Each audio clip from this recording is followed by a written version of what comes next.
Hi guys, and today we are going to be looking at this Hornby Coronation class, or Duchess class, depending on your preference. This is from 2000, and yes, it is missing a buffer. Don't know why. It must have fell off when I was carrying it. I'm sorry. So yeah, let's see if these are worth the money. I paid £60 for mine from a Burton model shop many years ago. So yeah, let's see if it's still worth the money, and is it anything like the new one.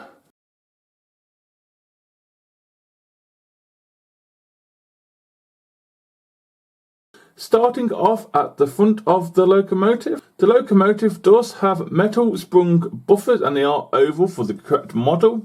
We also have the housing and buffer beam in red with a few rivets. There's a hole for detail parts that I don't have, and there also is a black separately applied hook as well. If we look down, we do have a place for the front coupling if I had one. Moving on up, we at least have 3 lamp irons at the bottom. We also have 2 small handles either side at the end near the steps that you can see. There also is some cylinder motion sticking out as well.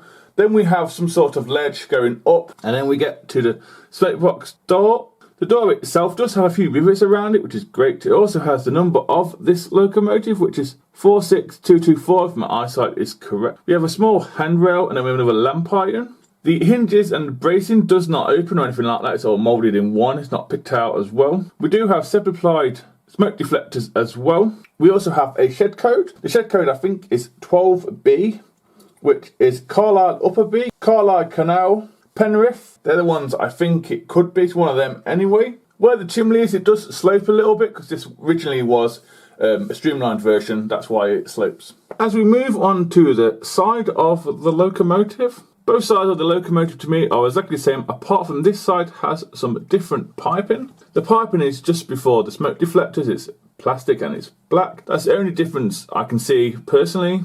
If we look towards the chimney, you can see that slope. Like I said before, this originally was a Coronation. It was streamlined. We do have a builder's plate as well on the front bracing near the steps as well. Probably says crew, I guess. The wheel configuration for this fine locomotive is a 462. It's a Pacific, and it's a Stannard designed Pacific as well. The wheels are all in black. They are all metal. The axles have not been covered up as far as I can see. All the rods and stuff is metal as well. The motion is all metal, and it does look fantastic when it's going round. On the cylinders, we do have some lining, which I think is either red or orange, which looks the part. The rear pony truck does swing out. It's not fixed. Delivery for this locomotive, as you can tell, is Brunswick green with orange or red lining, and it's the early emblem locomotive. We have a few washout plugs. We have handrails, which are metal, and the paint's coming off mine. The splashes do have lining as well in orange, which is fantastic. We also have some oiling points, sanding points down there as well. The name of this fine locomotive is Princess Alexander, and the nameplate is separately applied. It's a black background with gold writing. As we move towards the cab itself is glazed. We also have some more of that lining, and then we have the number and the classification of this locomotive, which is 46224. We also have some moulded piping underneath.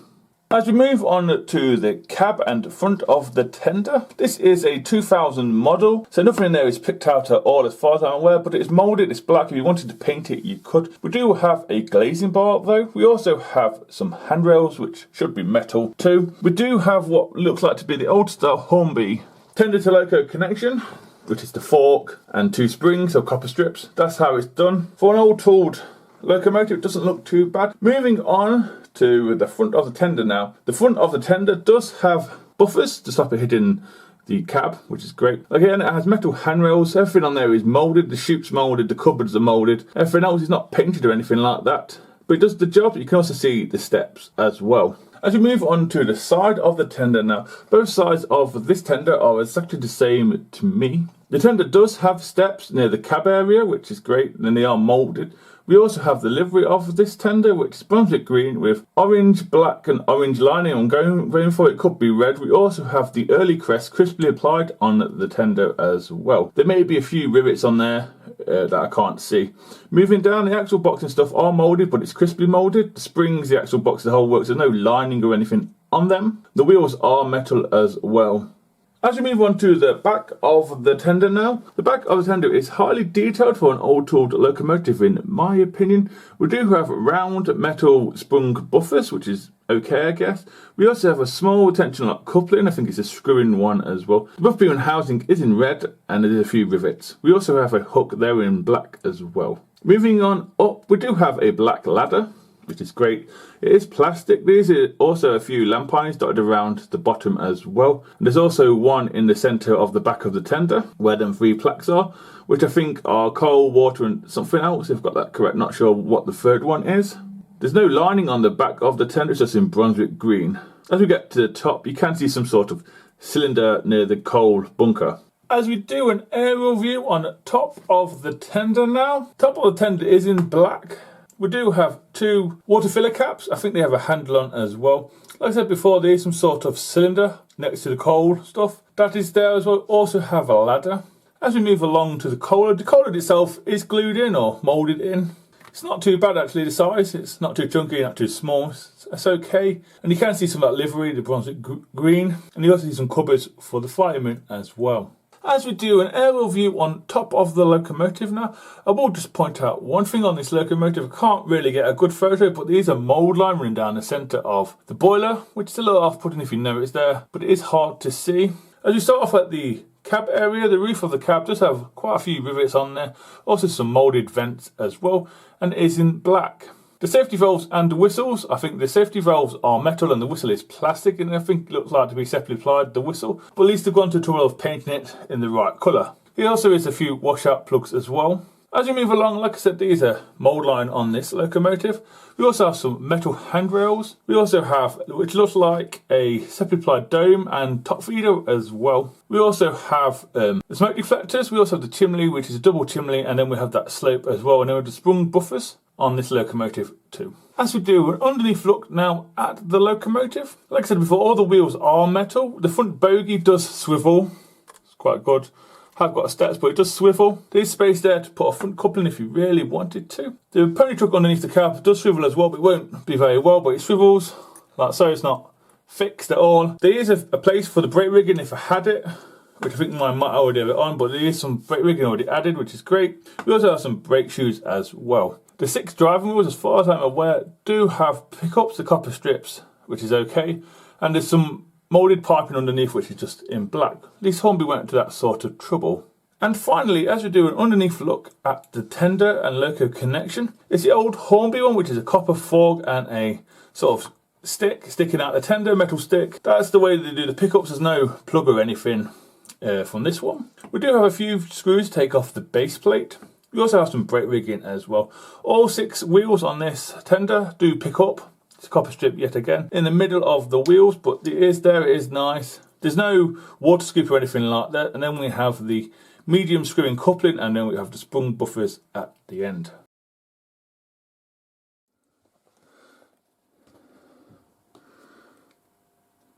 So next it will be the usual second radius and points test. So let's see how well this bigger locomotive can get on with them.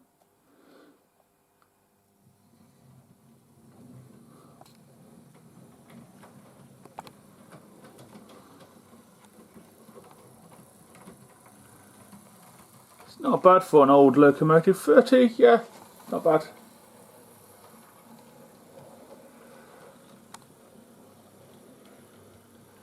It's actually quite impressive, still quite smooth as well.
So it managed that pretty well, if I'm honest with you. Quite impressed with the second radius test. Next up will be slow speed, and we'll wind it a train, and I'll see you at the end.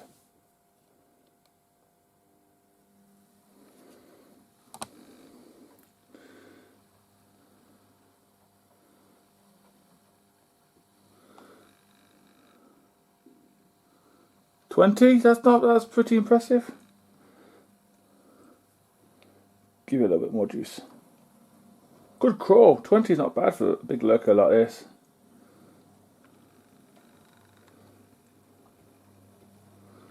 It's only at 25 now. It's not bad for a loco from 2000. Just shame it's missing one of its buffers.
So yeah guys, that's the end of the running session 4. I'll give my opinion. I'll show you what it ran with. As you probably can guess by now, it was the freight. Basically this was random freight. I saw it on a picture and I like the idea, and it's a BR loco. Not sure it ran in freight with this delivery, but they did near the end of their time. Also, I have found the missing buffer. You see, found it was on the floor. It just slots back in. So no worries with that. At least I've got it now.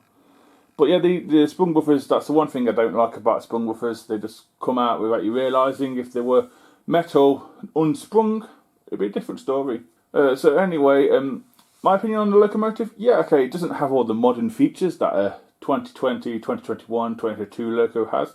This is 20 years old. And like I said, I bought it for £60. Okay, it doesn't have a flickering firebox. It doesn't have moving vents.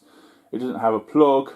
It doesn't have a more enhanced livery. I think it has a glazing bar, but it doesn't have smooth glazing, if that makes sense. Flush glazing, sorry. It doesn't have any of that. It's not NEM pockets either, I don't think. So, you know, but for £60, it cost me £60 from Burton Model Shop many years ago.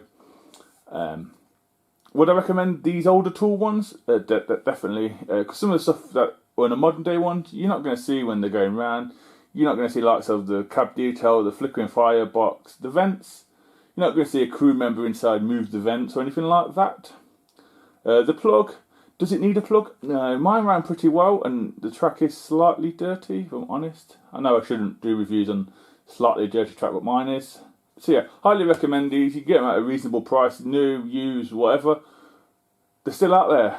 If you really want a Pacific locomotive, please check out the older tool stuff.